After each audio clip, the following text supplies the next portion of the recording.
Hey everybody, it's Kevin, Zane, and Brian, all from the RPH Ally community, and we have a really fun episode for you today. We're talking about clinical informatics and tech-enabled clinicians. We hear kind of one thing after the next come in the news about how technology is going to change medicine, but how is medicine going to change with new technology? We'll talk about that a little bit more with Brian and Zane when we come back from this.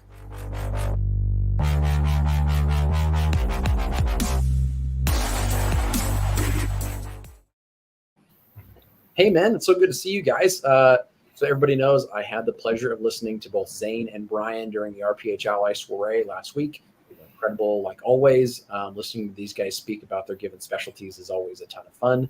If you guys want to get the recordings of those, they're available on rphally.com. So go ahead and jump on there, become a member, and grab those recordings. Brian and Zane, I feel like we just talked about this right before we jumped on.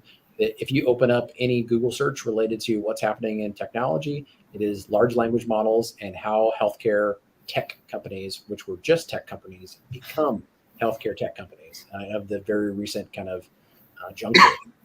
Saying all that stuff, Zane, like what are the things that you're trying to pay attention to right now in that individual space, and how are you keeping yourself educated, buddy?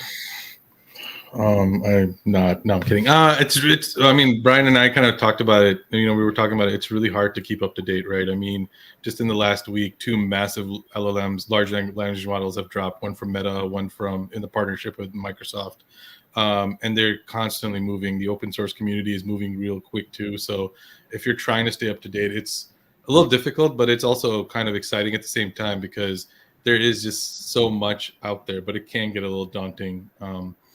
So the way I do it is, honestly, it may sound dumb, but I just pick a project that I want to build or look into, like, hey, how could we do X, Y, and Z? And I just try to find ways to connect the dots. That's really just how I learn in general. But in that quest to figure out how to connect the dots, I just learn a lot. It's kind of like a scattered shot way of approaching it, kind of top down. But that's generally how I try to that's how I usually keep up to date, is just figuring out projects or ways to incorporate certain things. And with that level of expansiveness, Brian, like looking into quality assurance and quality control, we were just talking about that in the show this morning.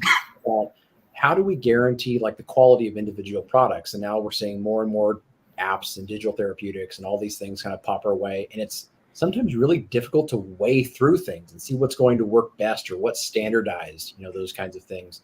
Tell me this, buddy. I mean, I know you have some really exciting announcements with stuff you've been working on. How are you hoping to help the pharmacy world and the clinician space standardize some of this information and get kind of familiar with it? Yeah. Well, first, thanks for having me on the show. Really appreciate everything you guys do and giving me an opportunity to speak. So great question. I think I'm going to echo what Zane said, and it's just so much information to get out there, and it's very hard to digest everything that's going on. But as we see this type of technology becoming more and more used in healthcare, like everyone's talking about it, right?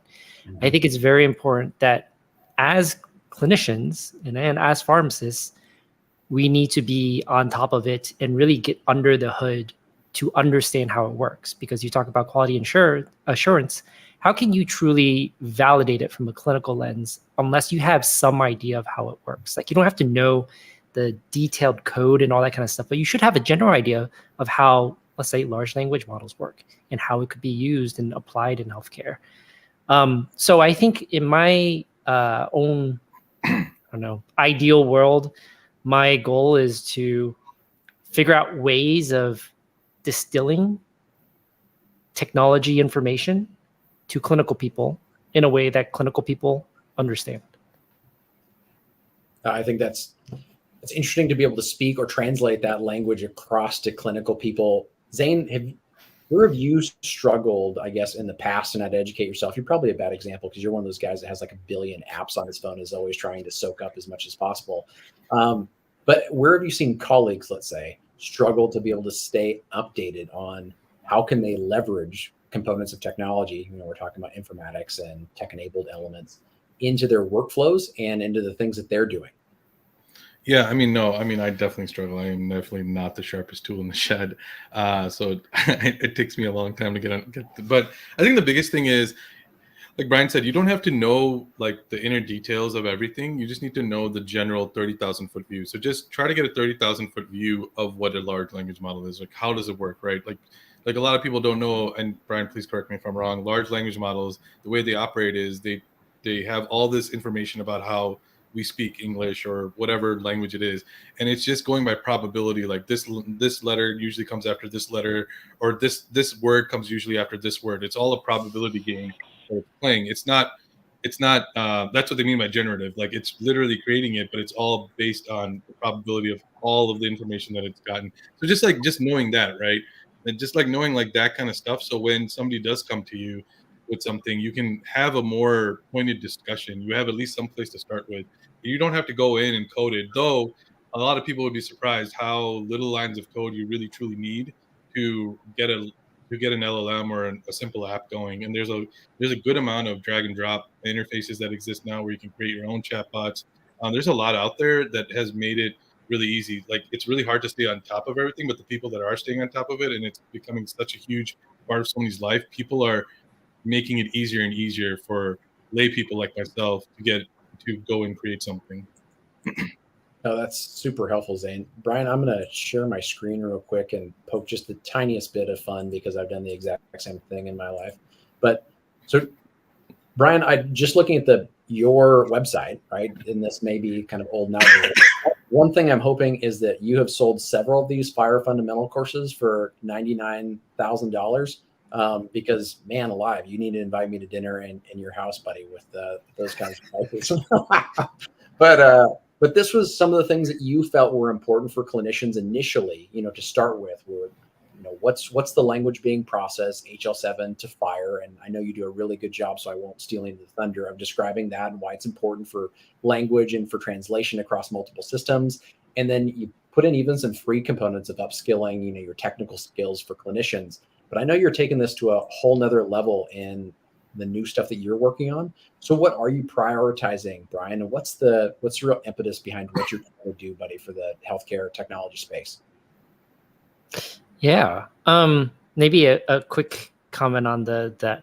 I've never sold one of those courses for 99,000. I wish I did. If I did, it would be fantastic. But no, that's a special project I'm working on that will be shared at some future date. I think the new project, I can distill it down to 3 broad categories. One is just over-encompassing, super large umbrella term of biomedical informatics, which you can almost like think of as like a intersection of computer science and healthcare, like at the most simplest form. Biomedical informatics, though, can be further subsetted into clinical informatics. And then from there, you can also further subset it to pharmacy informatics. That's a whole area that I want to focus on because as pharmacists, we learn like pharmacology, pharmacodynamics, pharmacotherapy, things like that. If we want to enable our clinicians to speak this tech language, biomedical informatics is a great way to go. So I think that's very important. The other one is kind of what we were talking about earlier, is like just artificial intelligence. It's everywhere. It's a disruptive technology. Mm-hmm. So artificial intelligence is another main big category that I want to focus on. Like, how do we actually build, let's say, LLMs? How do we make these things work? Like, just at a big picture level. Again, we don't have to get down into the code, but if you want to, I might share a little bit about that. But that's another area I think we really need to understand. And the last one might be the most boring, but as pharmacists, we also have to take pharmacy law, right? We have to do MPJEs. You have to understand the regulations that govern our society. So High Tech Act, which brought EHRs to the US in a ubiquitous way. Nearly everyone has EHRs now. The 21st Century Cures Act is like the new High Tech Act. There's a lot of things in there that talks about interoperability. I think same as, again, pharmacists needing to know MPJE, if you're a technologist or working in the space, you have to understand the regulations that govern the space, like 21st Century Cures Act. So those are like the three main big broad areas that I want to talk more about. Wow. Yeah, I think we could spend a lot of time on those individual subjects. The one that Zane, you and I have spent probably the most time on is artificial intelligence. Going over some of the applications. I think it's a pretty broad subject. It's an exciting one, so maybe another episode for the three of us to jump on. But the one just to jump on that you said was the most boring, Brian, to me, being a pharmacy nerd and working in legal spaces, like being a, no doting, but just being a pharmacy director, oftentimes what's put on your shoulder is, can we do this legally? How do we not get in trouble or sued? And so I think it's really interesting that you're highlighting what's happening inside of high tech and what's happening inside of the CARES Act. Any elements in there that you think would be illuminating, or maybe an epiphany moment for a lot of the clinicians that are listening today or will listen in the future, to think, wow, I need to learn more about that? Yeah, I didn't expect that question, but I'm excited that you asked. There's a couple of components that come to mind, and it makes me super excited about the path forward. Mm-hmm. So the first one I think we've kind of talked about is FHIR. It's the first time I shouldn't say the first time a standard, but in the CARES Act, FHIR has been adopted as like the common language that should be used when sharing healthcare information. That's amazing. So you're almost enforcing, to some degree, every healthcare entity that's sharing information to speak the same language. That's cool. The next one is modernizing our infrastructure when we exchange information. So what I'm talking about is APIs, application programming interfaces. So that wasn't commonly used in the past, but it's a very common way of sending information. So we all probably have used some type of brokerage. Let's say it's Robinhood, M1 Finance, something like that. We probably logged into our websites, do something that's all APIs. Yep. We're basically modernizing the way we exchange information, which has been around for a long, long time. Mm-hmm. The next one is like TEFCA. I don't remember what it stands for, but basically you can think of it as like every time you share information with another entity, there are these data use agreements or DUAs, like if you want to share information. It's an administrative burden because you need to create one every single time with a new entity. It's a lot of work, right?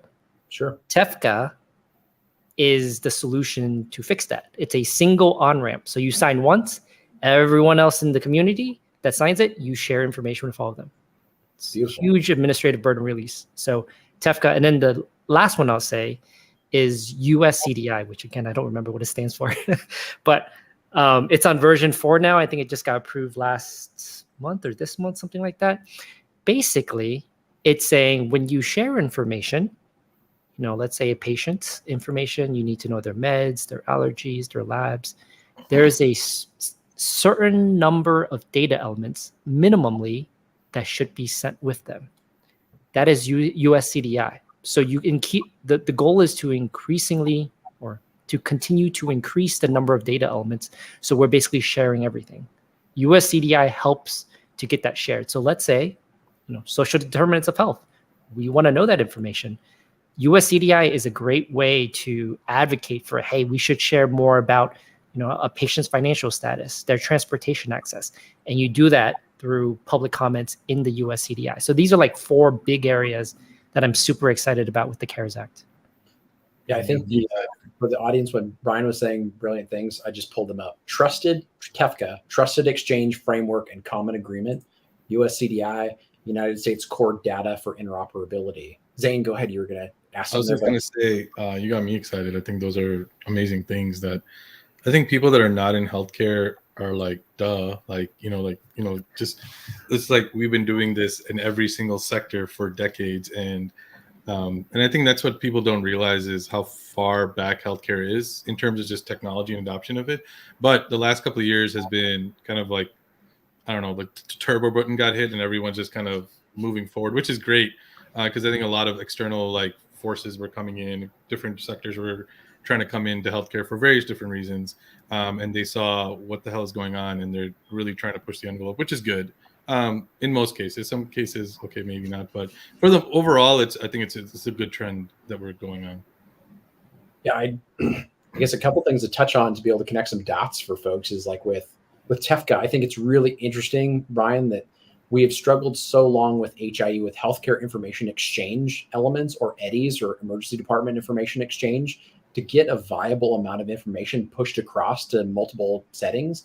And then how difficult it was, at least 5 years ago, as to get access to PMSs or individual pharmacy management systems to look at data, or an individual state's like opiate management system to look at what an individual patient has picked up, where they've picked it up from. And so I think the ability to have an exchange framework to be able to get access to all that data in a very simplistic way with a single sign-on, so to speak, element that everybody's agreed to these terms and the usages of data is super powerful when you recognize how siloed things are.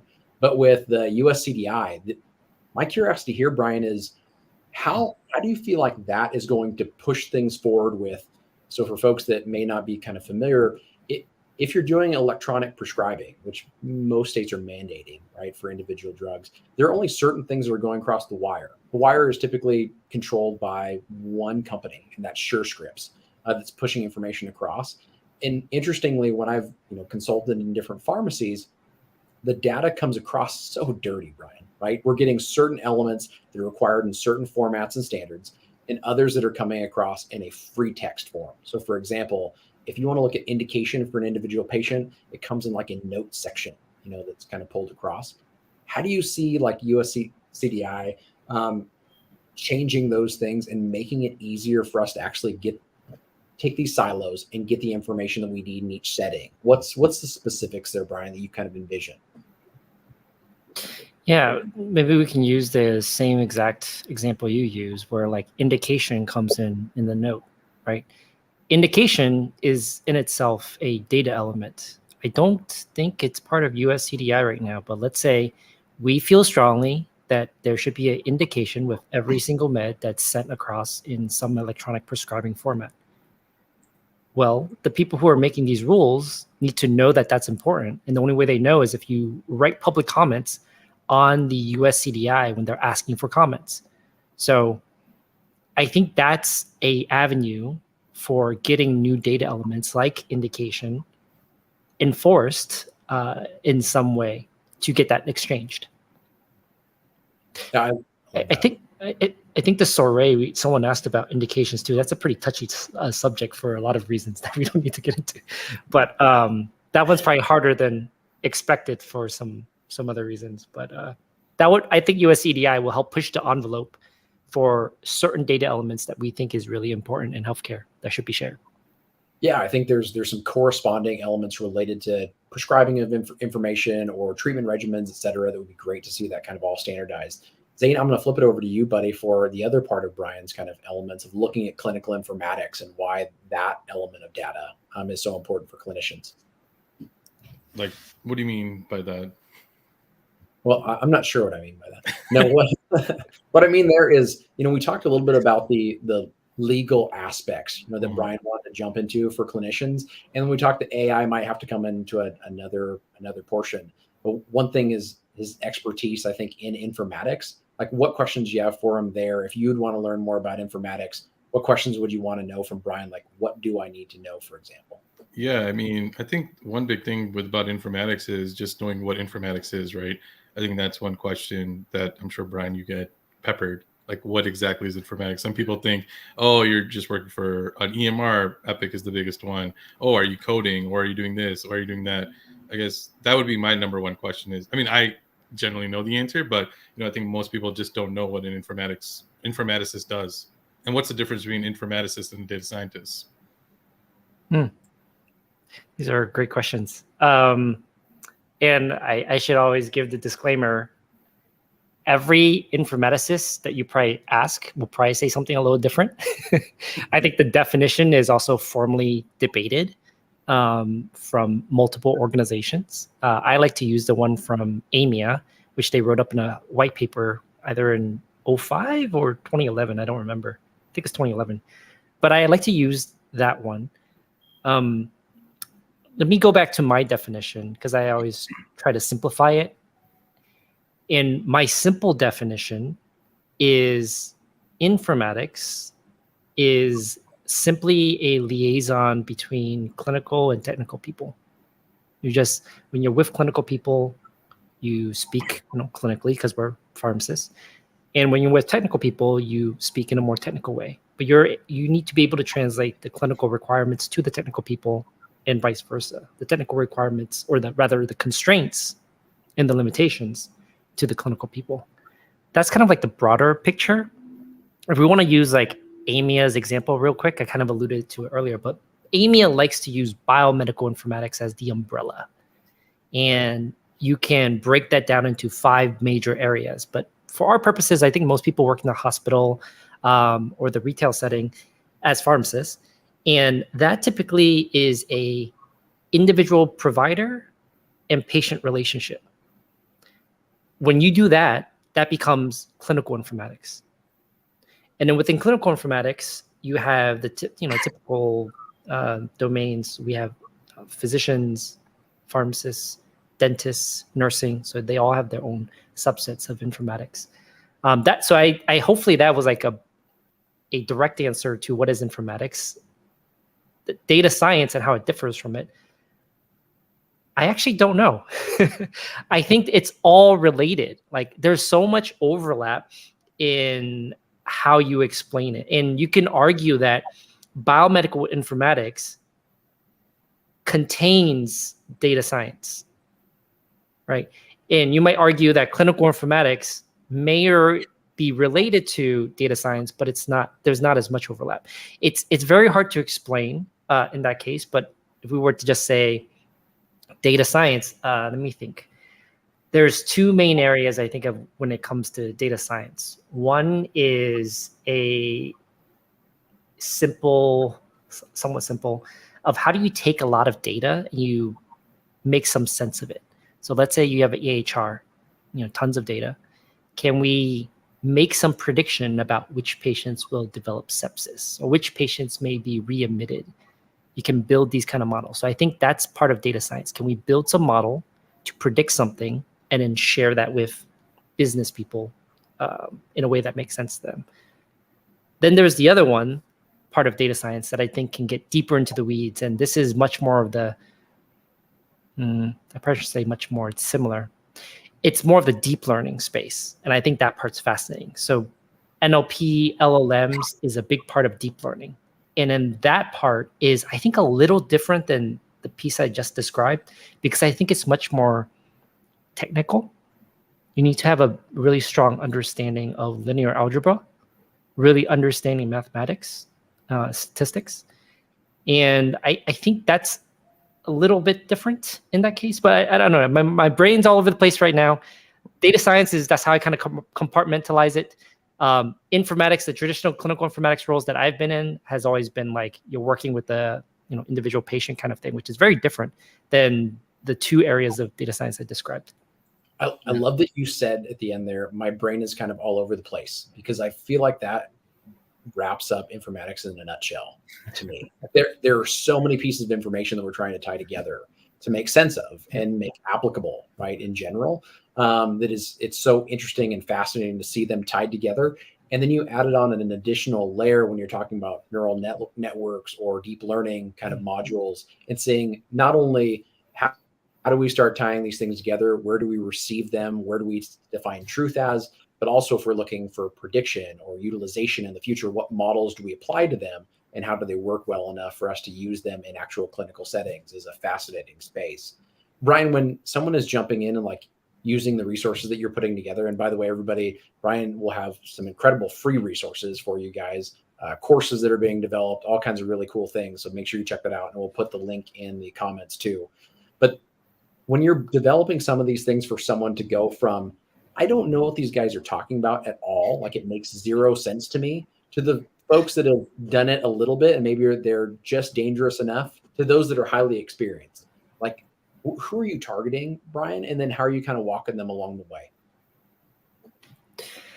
Yeah, that's a super fascinating question. And I think every day I'm trying to figure out how best to approach that. So I'll answer your question after I give this preface, which is, I think in informal conversations I'm having with others that are in this more technical space of healthcare, they're all finding this a big challenge. So for example, let's use artificial intelligence. At the highest conceptual level, we kind of have an understanding of what it is, but it's really hard to break it down much further. And I think a lot of those in the technical community are struggling to find out how to explain it to a clinically minded person. I don't know the best way of tackling that yet. My thought is to, maybe in no sequential order, one, try to wrap it up in stories to help with learning.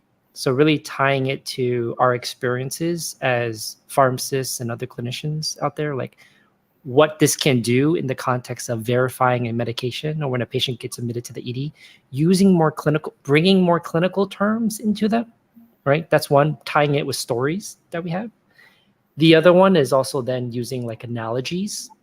Anytime you're like crossing industries, I think analogies are really helpful. So for example, fire, what is fire? I think of it as a language. You know, you go to Germany, they speak German. You go to France, they speak French.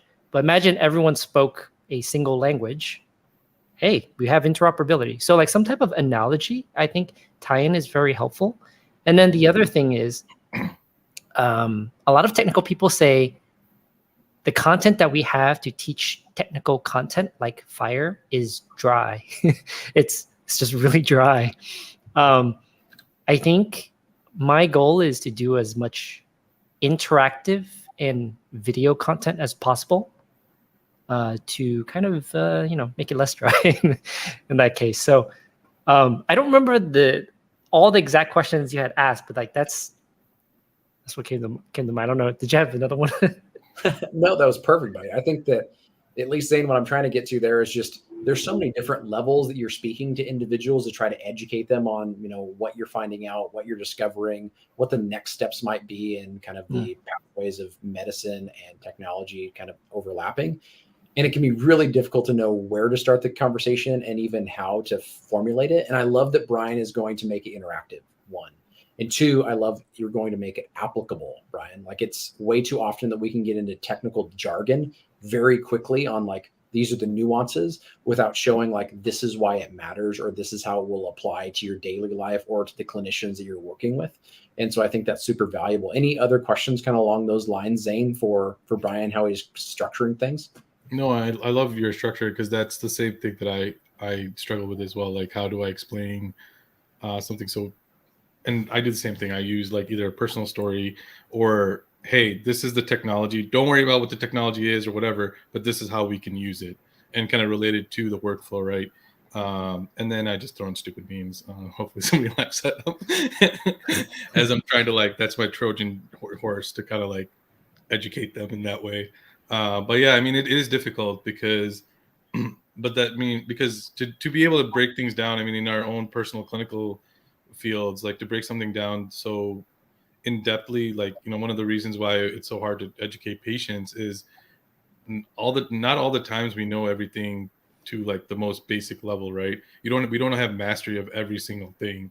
So like like people like Brian are great because they do contain a lot of mastery on these things, and they're great teachers. But that's the hard part. Like you can't just like put stuff out there. You have to like really understand it and break it down. Like, yeah, those people don't have to learn code and stuff, but like, people like him might have to dive into that kind of stuff, and that just takes time. And I don't think people realize how hard it is to teach. But I think the approach that you're taking, Brian, is an amazing approach because you're coming at it from so many different angles. Something's going to hit with somebody.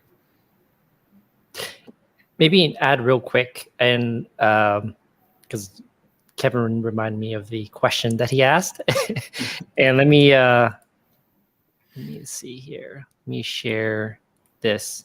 I think, I've been thinking about it for a long time. And I think this outline was how I was thinking about leading someone that knows nothing to someone that can actually build something. So for example, the very beginning, starting with the health IT policy, like, why are we here? Like, why do we care? Why is this even talked about?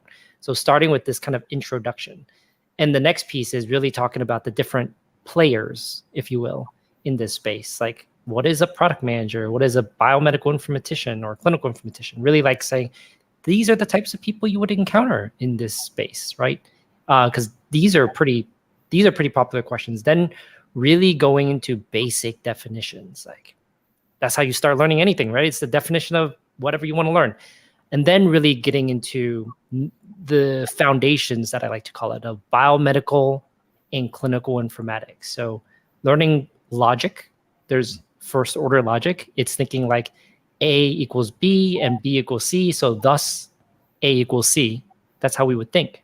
So really thinking about how you create, organize, extract, and analyze data, all of that comes through here. Then there's like terminologies. Like how does computers talk drugs? Well, we have RX, norm, and NDC codes. And then going down to like EHRs, because EHRs have a lot of data. So we have to understand how that data is generated, right? So a lot of EHRs. And then for the people who want to nerd out, then we get into like, well, I'll teach you how to build it, from whatever you want to build. And there's specific things we want to build. We can build Fire apps, APIs. We can build decision support tools. That's kind of like the pathway. So you don't have to do everything. It's as, if let's say you're a C-suite, maybe the person at the very beginning, just knowing why we care about this. Well, your hospital is going to be penalized for a couple $1 million. Maybe I should care about it, And it may be someone who wants to consider a job, then you have your pathway exposure. So I think it's up to the individual how far they want to go. I love that. I mean, I love the breakdown of just going through some of the basics and the foundational elements all the way through the language. And the one thing that I think is kind of a fantastic timing for something like this, Brian, is that with a lot of these large language models coming out, it is so much more approachable. I mean, coding in general is more approachable. Like it's easier for an individual with no experience whatsoever to be able to get into this individual space, and going over how we can now enter into a world that before felt very foreign and unlikely we'd be able to make any correlations. Being able to break those down, I think, is a lot of fun. We did have a couple comments in the audience. I don't know if you guys can see them off to our right there. I think that Kevin may be poking a little fun there with asking, do I need a CPR certification to become pharmacist? Annie, are you okay? I'm not sure. And then Patrick asked something in here, guys. He says that great discussion. We were wrapping our heads around building Fire First and USCDI First Digital Health apps right now. How are they exactly related and overlap from a data model standard? We do not know yet. Any thoughts on that component from Patrick? And then, of course, any CPR advice from Zane or Brian? Yeah. Kevin's an awesome guy. Shout out to Kevin. It's a inside joke that we had with another pharmacist on YouTube, Paul Tran. Nice. Anyways, it's an inside joke that we talked about. I don't remember the context, but we say that all the time. Patrick's question is very interesting. So we can dive just slightly deeper into Fire. I think everyone is actually wrapping their heads around Fire right now. It's still so novel despite being around for quite a few years now. And I think the relationship between Fire and USCDI is that Fire is like a language, right? But then you have, let's say, if you go into a company, you probably shouldn't use slang, right? You should probably speak in a professional manner. But then when you're with your family or friends, maybe you're speaking in a more slang way, right? So there's some constraints. Mm-hmm. So Fire has a similar concept. We call them profiles. So there's a profile for speaking with your family and friends, and there's a profile for speaking with your company, your colleagues, right? There's a profile that is part of 21st Century Cures Act called the US Core. It's like the core implementation. Anyone that implements Fire should use this as the basis for how you speak Fire, okay? That profile, every single time they reference like, you should, in this case, when you're sharing data, doing electronic prescribing, you must use RX norm codes and you must share these data elements. The data elements that are required to be shared in these profiles all point to USCDI. So that's how they relate. So you can think of as Fire as the way to share the data, and then USCDI as the specific data elements that must be shared. And then the profile which is U.S. core, and that's what's being regulated, dictates these. That's how these two things work together. Beautiful. Yeah, I think that's really well said. I think within that, kind of conversation, Brian, I guess to bring us back to what you're developing and how you're going to put it out there. I had just one question. If you were trying to translate all of these elements back and forth, and you're doing a ton of translation between all of these sects, are you going to have some didactic elements that there's going to be coursework inside of there, that someone is going to have some practical applications of, if someone asks you this question, what would you look for? Where would you find it? How would you put it together? I might need you to repeat the question.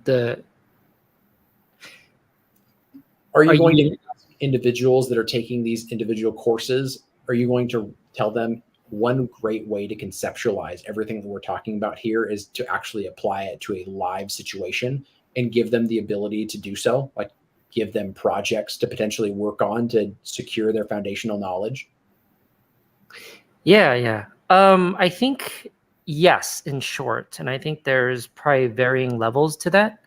So, for example, I think immediately the most simple lift is doing some type of automated validation. One example here is FHIR. If you want to speak FHIR or exchange information in FHIR, you must be familiar with the FHIR schema, if you will. So, for example, there's a FHIR resource called medications. And in medication, or rather, it's not just medications, it's like medication requests, which represents like a order, when you place an order for someone. And within medication request resource, there's an ID, there's a code, there's a start time, there's an end time, things like that. And I think if you really want to be proficient with FHIR, you have to be able to write FHIR or understand FHIR. And I think part of the course will have the students write some basic FHIR elements just to get an idea, like very basic idea, like, oh, every time I want to send someone data about meds using this medication request resource, I need to fill out the code in RxNorm, or I need to fill out the start date using this specific date and time format, and the end date using this specific date and time format. And the validation comes in because you can grab what they're writing and validate that it's actual FHIR. So there's free resources that can actually do that.